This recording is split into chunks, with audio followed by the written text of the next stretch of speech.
Hey everybody, it's Nicole. I hope you're doing really well today. Just wanted to pop back in and talk about a couple of things. Thanks so much for the emails, everybody. So I'm going to break this segment into two. The first one is creating your new normal. So it's a follow-up from the last segment I spoke about. And then I'll break it into the other half and talk about some good co-parenting tips and so forth when you may not have the best relationship with your ex. So want to talk about creating your normal. I got some emails about that from the last topic. You know, after you go through a divorce, you need to, like I said, go through all the stages of grief, and you finally got to the point like, okay, this is it. This is where I am. This is an opportunity for you just to recreate your life. I'm not saying try to be someone you aren't, but it's an opportunity to say, I get to start over. You may not have wanted to start over, but here you are. And you know my philosophy, face the reality of the situation. So with that, there's a couple things that you can do that I did that were very helpful. One was I reached out for help for me and my child. You know, talked about counseling before, but also reached out for help to find people that were in my similar situation. By that, I mean, I joined a single parent class at church. And that was very scary. I felt like I was in junior high school again, you know? But here's a group of people that have also been divorced or separated or never married but have children. And you go through those same feelings and you developed a bond with these people that is so strong because some of them have been through your exact situation. Some of them have been through others, men and women.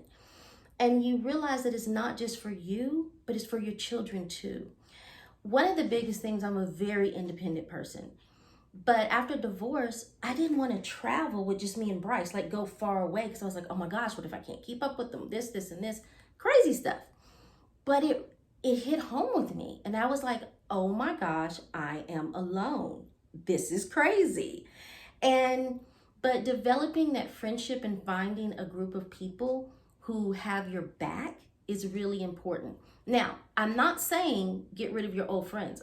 I still have my ride or die old friends, and I love them, and family.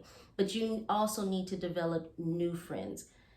Single moms, single dads, they understand what you're going through as well, and they can help you along the road. So that's very, very important to create a network for yourself. The second thing is carve out time for you. This is very hard for single moms to do. I understand, and some single dads too, who don't have any help. Me, I don't have any family that lives in this city. My closest family member is literally 5 hours away. So being part of such an awesome church and an awesome single parent family has helped me tremendously. There are times when my ex doesn't get our son, and I am so tired. But you know what? I still have to create that time for me. And I was bad at it in the beginning. So one of the things that I do is I get a babysitter even when I'm at home.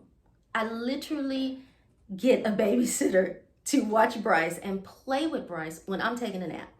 I don't do it all the time, but I do it because he loves his babysitters and it gives me a chance just to relax.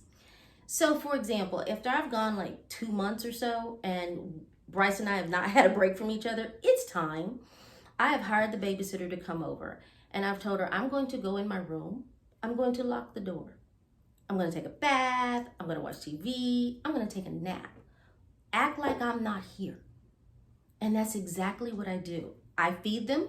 I get them pizza, and they ride bikes. They play on the trampoline. They dig for worms. They have water fights. Like, it's awesome. And I get to rest, and I'm in my home. But you know, sometimes that's what we have to do if we don't live where we have grandparents or, you know, siblings or something like that. A third thing that you can do is really create your life and your space that is conducive for you and your child. By that, I mean, recently a friend came to visit and I was like, Bryce, clean up, clean up, clean up, clean up. I want this clean. I had to realize my house is 8-year-old clean, 8-year-old boy clean right now. It's not 46-year-old Nicole, you can eat off the floors because they're so clean, but that's just the reality of my situation. So if you're in a situation where you can have a housekeeper come, Have her come once a month, help you out with those things. If not, you need to face the reality that your house may be 8-year-old boy clean for a while. And that's kind of where mine is. I have my space, but it's still 8-year-old boy clean. So those are 3 things that you can do to give yourself a break. Take care.